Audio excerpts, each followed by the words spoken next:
Hey everybody, Nick here, and today we're going to do a little disassembly and maintenance on this devilish little guy right here. This is the Zieba Knives MS2. Or is it S2? No, this is the S2, not the MS2. Oy. Anyways, let's go ahead and take this guy apart. I am thinking we're looking at T8 throughout. Are you free spinning? Yeah, that's absolutely a free spinning pivot. Awesome. Alrighty. So, T8 and T8. Put you right. Yo, come on. Go in there. Very shallow fasteners here. Not like shallow is in Keeping Up the Kardashians, but like shallow in the sense of... That'll do for the moment. Shallow in the sense of there's just not a lot of depth. I mean, seriously, let's see if I can zoom in and show you this. Look at how little depth there actually is that engages with the driver itself. I mean, that is absolutely tiny. And I get that it looks prettier when you dish it in like that, but yikes. Guys, that's a little nuts. And especially when it's free spinning and whatnot, I'm not super in love with that. It's a little detail, but it's one of the things that can help to distinguish a knife that lasts forever from a knife that's a little bit of a glass cannon-y sort of an affair. I'm not saying, mind you, that this knife isn't, you know, that's one element of this, of many. Whoa. There's a lot of red Loctite residue left over in here, even though this is not Loctited or anything. But whatever. Whoa, that's my stop pin. Yeah, that's my stop pin. There's my bearing is disassembling itself. Put this guy back here. Alrighty. Well, it looks like we got some work to do here. Oh, sorry. Zoom back out. All right. And we zoom back out. This knife was donated to me by my my buddy Andrew, who donated this along with a couple of other Ziebas, along with a bunch of other knives. He was really, really super generous guy. But anyways, and so this guy has gotten a little bit of carry, actually. This is one of the rare occasions in which I've carried a knife for review before I did the disassembly. Actually, because I needed to go to Cleveland. I just spent, you know, a day and change in Cleveland for work stuff. And Cleveland has a 2.5-inch knife law. And, you know, I've got knives under 2.5 inches, absolutely. But it's very hard for me to carry a knife that's not for review these days, just because my plate is very, very full. And so I wanted to have something in my pocket that I was, you know, learning from, so to speak, and that I could, you know, use some downtime just to write up. And so I grabbed this guy off the shelf. It kind of jumped places in the line there, but that's okay. And, yeah, so I'm doing that. And part of the review was actually written sitting in a shopping mall. I was waiting for the fiancé, who came alongside, and figured I would get a little bit of something done. So, internally speaking, this knife is actually not all that super interesting. I don't mean that in like a bad sense, like this is completely uninteresting. No, it's just it's built like the titanium flipper frame lock here. I mean, you can see here it's got titanium handles, a back spacer, everything's decently finished, nicely made. Looks like it is, the bearings are directly against titanium. That bothers some people, doesn't bother me that much, I'll be honest. Maybe it should, but whatever. So yeah, I mean, inside here, not a lot of controversy. No internal milling, which does make this guy a little bit on the heavier side, but it's using thicker blade stock, so part of that is probably for balance as well. But, you know, yeah, it looks like all the other Ziebas I've handled. The chamfer on the inside of the pivot hole isn't super impressing me. I'll zoom in a little bit here, but that's a nitpick way beyond even my normal standards. I mean, take a look at that. A little chattery, etc. Not terrible, but it's a thing. So anyways, I mean, it's fine. It looks good. No major issue there. You can see the CNC lines from the looks of it.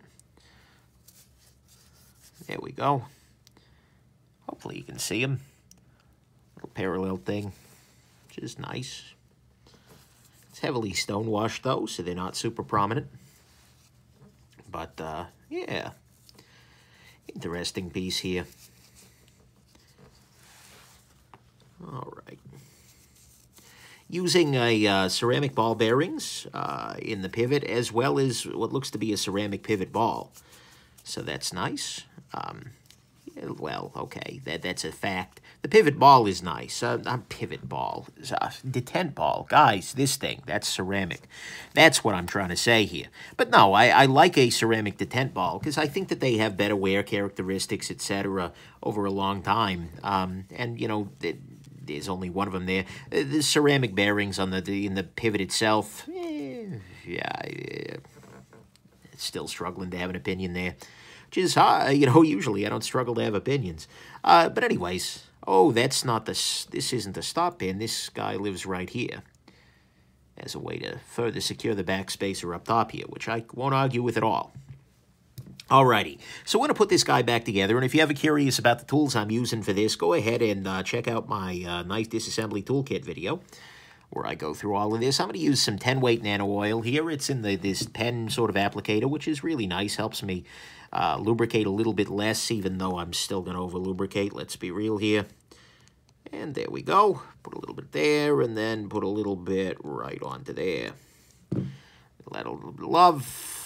And I'm throwing things, but that's okay. Come on. There we go. Beautiful. Drop the bearing onto there, and then I'm just going to spin this around, and I'm not applying more oil here. That's not the goal. I'm just trying to spin that a little bit. Then we're going to go ahead and put the blade down. Wipe off the booze, because it's been sitting in a pile of booze. A puddle of booze. One other thing to highlight here, take a look at this. So you can see that the grind very, very subtly intersects the line of the detent ball here. Because the detent ball will follow this little path here along the top, and then you can see it intersects there. This, you know, it's not something I'd noticed. The knife doesn't feel unsmooth or anything, but it's kind of an interesting thing. I don't see that very often. And I suspect that it probably does have a very, very small penalty towards the smoothness. But again, it's not an unsmooth knife, so I can't really get too bent out of shape. But, you know, it's a thing. Little thing you notice. If nothing else, you know, people will occasionally ask me, hey, philosophy time, you know, Nick, well, what should I do to be a better knife reviewer? Well, first off, ask a better knife reviewer.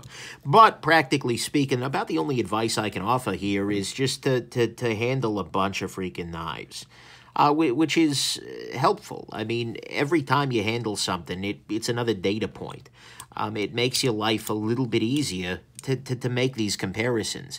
And it trains you at recognizing the patterns associated with, you know, I'm now to the point, I don't want to toot my own horn here or anything, but I'm now to the point where I've handled enough stuff that I can make pretty reasonable guesses about, for instance, who made something, if it's made by a major production house. And, you know, I know some things.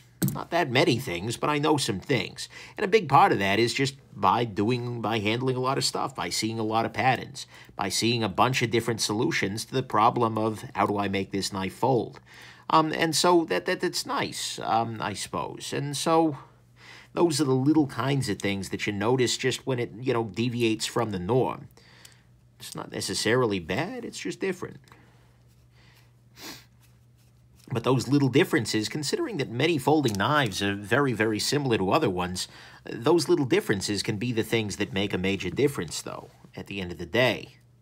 Man, these screws, especially that pivot screw, is just super freaking shallow. That's a minor difference that I think over time could be a major difference.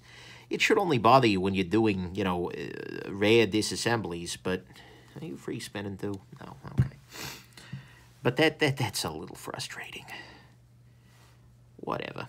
Zelric, actually. I got to give credit to him. Zelric is another YouTuber.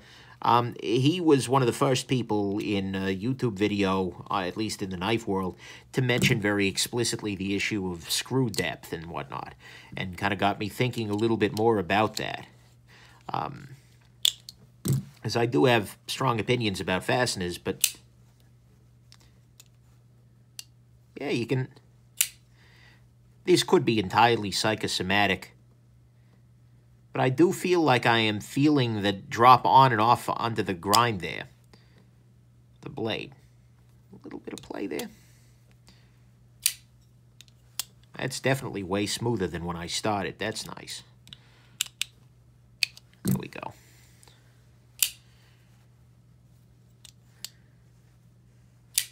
Much better. But yeah, that's a little thing, and especially given that, you know, it's not a problem on one side. Like, this side is very, very shallow. This side is actually reasonably deep, which is an argument that you should only be using this side, but it's a free spinning pivot, so you got to use both. But anyways, the knife is now a lot cleaner and runs a lot better. This is actually a reasonably, it's not super drop shotty, but the deploy on it is pretty stellar. Nice feeling on it. It's a nicely built little knife here overall. So anyways, there you go. I hope this has been interesting to you and that you have yourselves just an absolutely wonderful rest of your day. Bye now.